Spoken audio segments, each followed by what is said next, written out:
Проблеми, с които се сблъскват собствениците в заведенията. Три са основните проблема, с които се сблъскват собствениците, и те включват оперативни разходи, които са твърде високи по отношение на брутните продажби, лош счетоводен и инвентарен контрол и невъзможност за преглед на ключови финансови статистики и своевременни корекции. Ресторантът е изключително труден бизнес, който трябва да притежавате и управлявате. Но ако не сте активни и непрекъснато не извършвате промени, за да подобрите дейността си, рано или късно ще отидете до края. Да бъдеш активен и да правиш промени изисква да знаеш във всеки един момент какво точно се случва в него.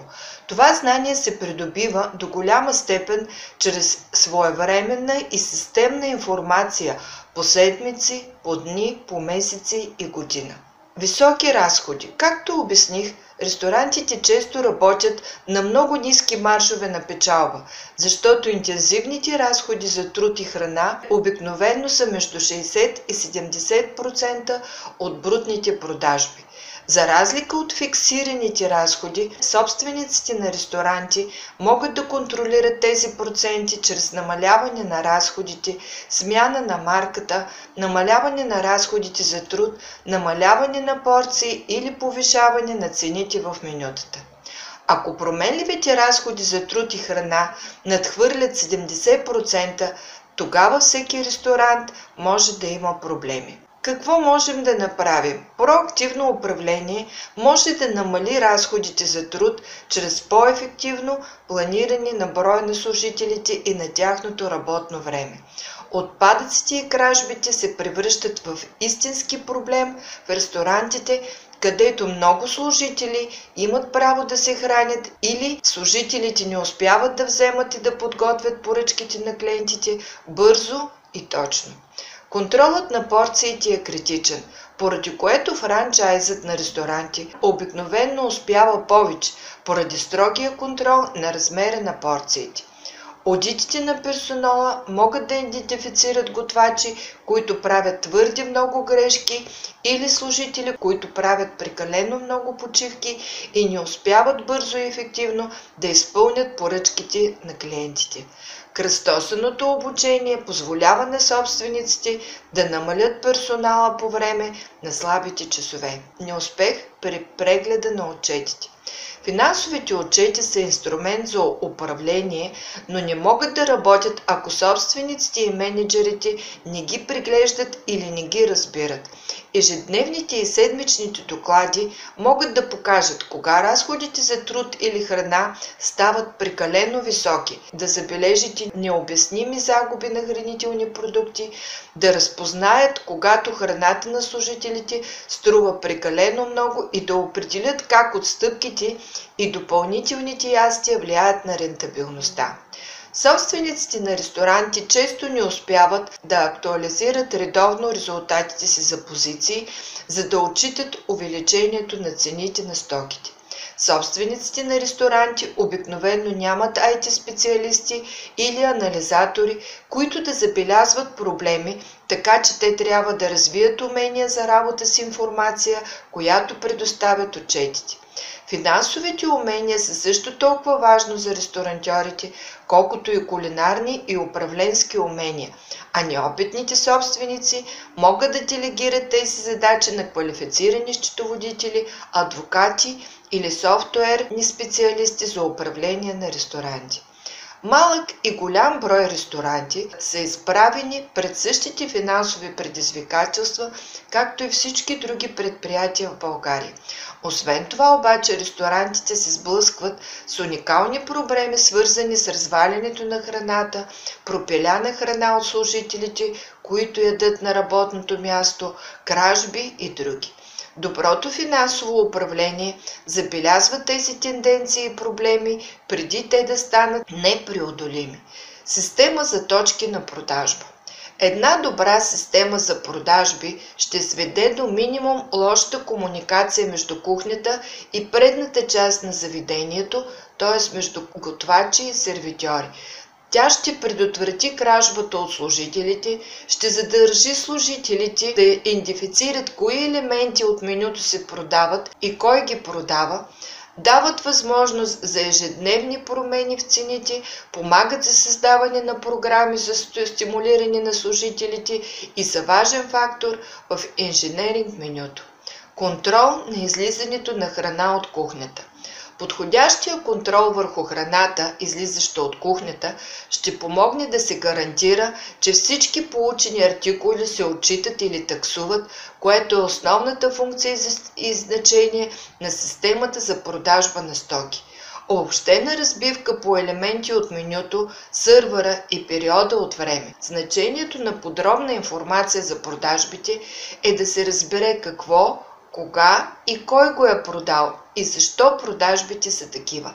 Колкото повече информация имате в тази област, толкова по-добри решения ще може да вземете, когато става въпрос за проектиране на меню, за ценообразуване, за инженеринг меню, часове за работа, разпределение на работния час и още много други функции. Време и присъствие, бюджетиране на труда и планиране на труда. Компонентът за качество, време и присъствие в системата за продажби е критичен поради редица причини, включително прогнозиране на продажбите и планиране на работните часове, съответно проследяване на работата на служителите, улесняване на подготовката на графиците на служителите и други. Снабдяването, ревизиите и разходите за храна са взаимно свързани в обичайната работа на ресторантьора, като закупуването е най-важната част от разходите за храна. Закупуват се храни и напитки или това е себестойността на готовата кулинарна продукция, което представлява средно между 30 и 40% от разходите в ресторанта и следователно е една от най-важните области, които трябва да бъдат контролирани. Ресторантьорът трябва да изработи процедури, по които да се извършва покупката, да се изберат доставчици, да се определи количеството и качеството на необходимия продукт, да се получи и правилно да се съхрани продукта. Установени ли са номиналните нива? Първоначалните нива са установени, за да позволят нивата на запасите да бъдат минимални, което ще намали отпадъците, развалянето, кражбите и ще изисква по-малко място за съхранение. Контролирате ли ценообразуването, като получавате оферти от различни доставчици, питате ли за специални оферти, обмисляте ли разходите за товарни превози и имате ли напреднали позиция за увеличаване на цените? Доставчиците трябва да се избират на база на конкурентна цена по предварително определени спецификации и също така да се вземат предвид постоянното качество, минималните ценови колебания и доброто обслужване. Конкурентните оферти трябва да се получават ежеседмично за продукти с високи разходи и на всеки от 3 до 6 месеца за всички останали продукти. Много и ресторантьори избират доставчици за всеки елемент и им позволяват да предложат оферти. След това те изваждат най-ниската цена от списъка и добавят в своя списък нов доставчик. Проверяват ли се доставките за тегло, качество и цени. Като минимум, операторът трябва да претегли или да преброи продукта, да провери визуално неговото качество, да провери цената и да се увери, че фактурата е правилна. Разходите за храна са област, в която много ресторантьори не са добре подготвени и не прекарват достатъчно време. Може би, защото процесът може да бъде труден и досаден заради непрекъснатото колебание в цените на стоките на пазара. Тази информация обаче е задължителна за всеки ресторантьор, който иска да постигне максимална рентабилност. Използвани ли са снимки или стандарти и рецепти за всеки елемент от менюто? Отправната точка за ценообразуването на хранителните продукти винаги трябва да е файл с рецепти. Без него ресторантьорът няма да може да ценообразува точно менюто. За всеки елемент от менюто трябва да бъде създаден файл с рецепти, съдържащ всички съставки, количества и технологията на приготвяне. Всички елементи трябва да бъдат преобразувани по начина, по който са закупени, до начина, по който се сервират, като се вземат предвид фири, наварки и други. Необходимо е да се поддържат стандарти за съгласуваност на представянето на храните и разходите. Менюто актуализира ли се редовно? Ако менюто не се изчислява редовно, информацията вероятно ще бъде остаряла и неточна. От решаващо значение е непрекъснато и редовно да се контролират разходите в менюто в зависимост от постоянно променящите се условия на пазара. Как да повишите цените без да изчислите правилно менюто? Как да откриете нерентабилните елементи от менюто без да ги изчислите предварително? Как да максимизирате възвръщаемостта на инвестициите си без да изчислявате стойността на менюто? Не става, не се получава. Използвате ли процедури и други инструменти за контрол над частите от менюто?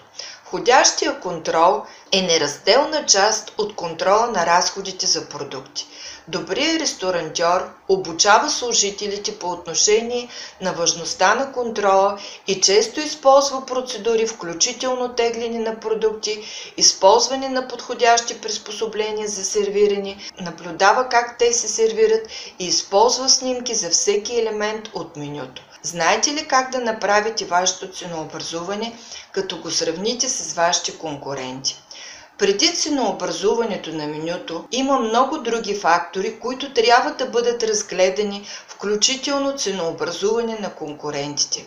Добрият ресторантьор ще проучи продуктите и ценообразуването на своите конкуренти преди да оцени собственото си меню. Това ще му даде по-добро разбиране за това как да създаде търсене на неговите продукти. Цената е единият от елементите. Променени ли са елементите от менюто в сравнение с сезонното увеличение на цените на пазара? Там, където някои ресторантьори губят от печалбата, е защото те не са направили корекции на цените и не са променили менюто си според сезонните колебания в разходите. Цените на менютата за постигане на целите на печалбата. Ценообразуването на менюто с цел печалба означава, че ресторантьорът трябва да разполага с достатъчно информация, да знае, че при определени цени и продажби печалбите ще бъдат хикс. Тази информация включва разходи за храни и напитки за всеки елемент от менюто, потенциалното увеличение на цените на основните съставки, интензивността на труда за производството им за всеки елемент и други. Използва ли се дизайн на меню и инженеринг техники? Дизайнът и инженеринг техниката на меню са критични техники, които трябва да се използват при разработването на менюто, което е едновременно популярно и печелившо. Инженерната част включва създаване на работен лист, който включва 1. Номера на всеки пореден елемент от менюто за периода, 2. Стойността на всеки пореден елемент от менюто за периода, 3. Процент на разходите за храна и напитки за всеки елемент, 4. Марж принос, 5. Общия процент на разходите за храна.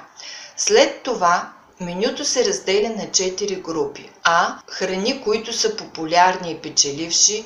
Б. Храни, които са популярни и печеливши понякога. С. Храни, които са непопулярни, но печелят когато се продават. И Д. Непопулярни и нерентабилни храни. Въз основа на този анализ можете да елиминирате елементи, да добавите нови елементи, да промените цените, да промените начина на подготовка или грамажа на ястието или да префокусирате разположението и дизайна на менюто.